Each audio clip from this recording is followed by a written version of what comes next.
Sightread is when the player plays the map for the first time ever. For example, if a player says that they got a full combo on their Sightread, it means that they managed to full combo the map the first time they tried it.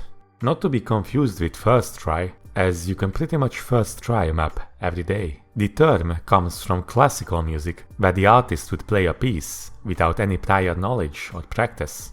It is also called prima vista in music, but OS players never really use the Latin term. Approach rate is a value which indicates how long objects stay on screen before they need to be clicked. Higher approach rate means the nodes stay on screen for a shorter period of time, requiring faster processing skills, while lower approach rate results in nodes staying on screen for a longer period of time, requiring better reading skills. Both higher and lower approach rate have their own difficulty, which gets more noticeable on higher levels. Contrary to popular belief, both extreme high and extreme low approach rate can be learned to read without memorization. Underaiming happens when the player makes an approximately accurate movement towards the hit object with their cursor, but does not reach it before adjusting the trajectory towards the next hit object. The concept of overaiming is the same, except, as the name implies, the player makes a movement that goes over the hit object. The term is most commonly used on conventional jumps and streams. Overstreaming happens when the player hits their key buttons faster than the speed of the stream.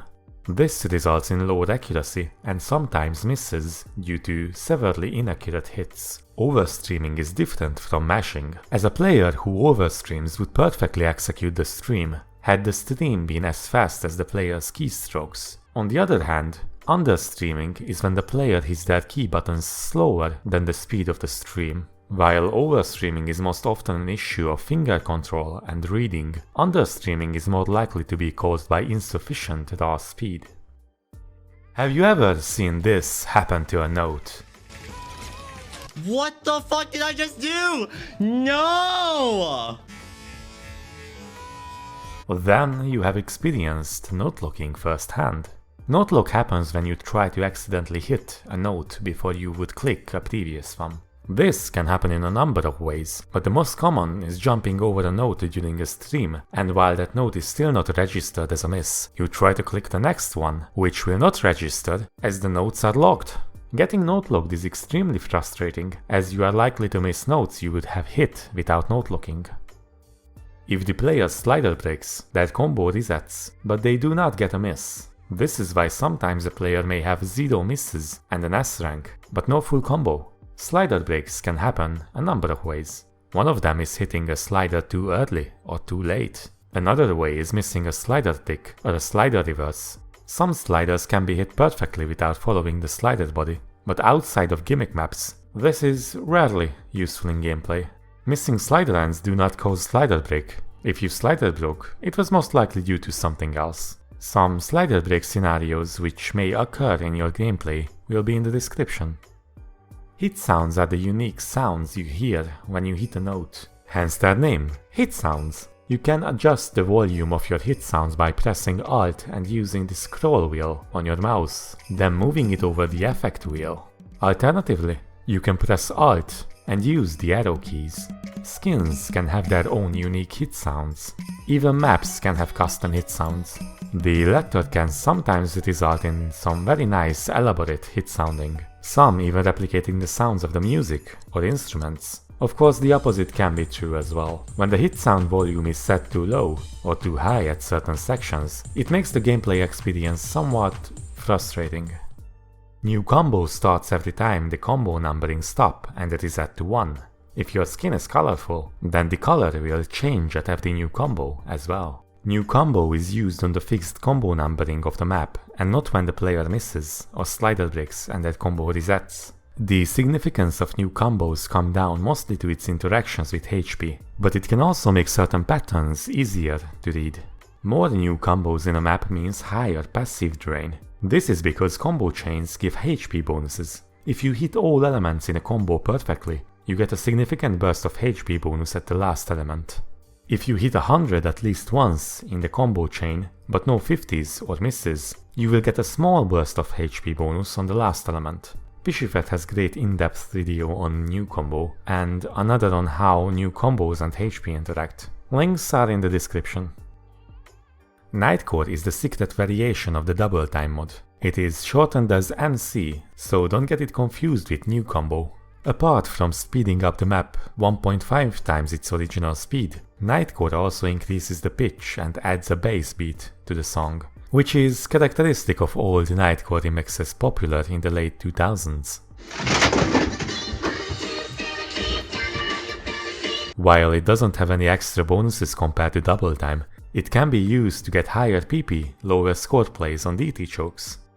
Movement mapping is a loose term that describes a certain style of mapping that puts more emphasis on the cursor movements created by the objects, while neglecting or even going against playability and the orderly visual aesthetics of mainstream mapping. Due to many controversial maps which have been mapped in this style, the term movement map or movement mapper has a certain degree of negative connotation in a large segment of the community, both mappers and players alike.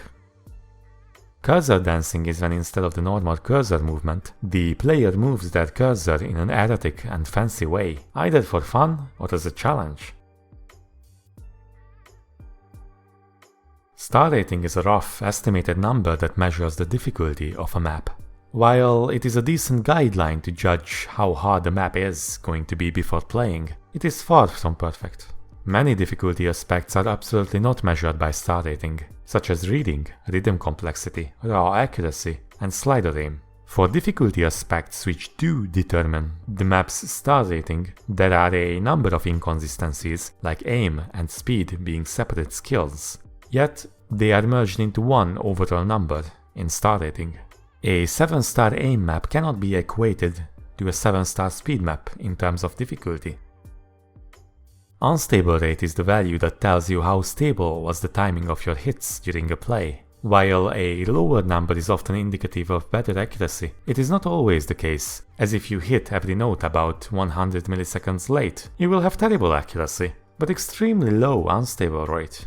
We actually have the sample code for calculating the unstable rate, which is linked in the description below. Formerly known as QAT, the Nomination Assessment Team, or NAT for short, is responsible for handling BN applications, creating tests for the applicants, and evaluating the current BN members. They also review nominated and qualified maps, but it is no longer their main priority, like in the QAT days. They can still nominate maps like regular beatmap nominators, but they don't have to. Finally, NATs are also overseers of veto mediations, which occurs when a beatmap nominator exercises their veto power to prevent a map from becoming qualified. Sniping is when a player beats someone's score on the leaderboards. There has to be some sort of significance to the score to call it sniping. For example, a player might have a rivalry with someone and purposefully tries to snipe their scores. Or perhaps someone had made a better score than an iconic top player, and while it may or may not have been intentional, that someone could claim that they sniped the top player. The community is split whether you can unintentionally snipe someone, with the majority saying yes, you can. The most notable example of sniping is when a bunch of highly skilled players decided to snipe all of H-Week's rank 1 scores as a fun challenge. Or perhaps to summon the Dark Arrogal Lord himself. Who knows? Alright, that's it for this video. Make sure to like, subscribe and share this video or you will hit a skill wall and won't be able to farm PP for the next 7 years.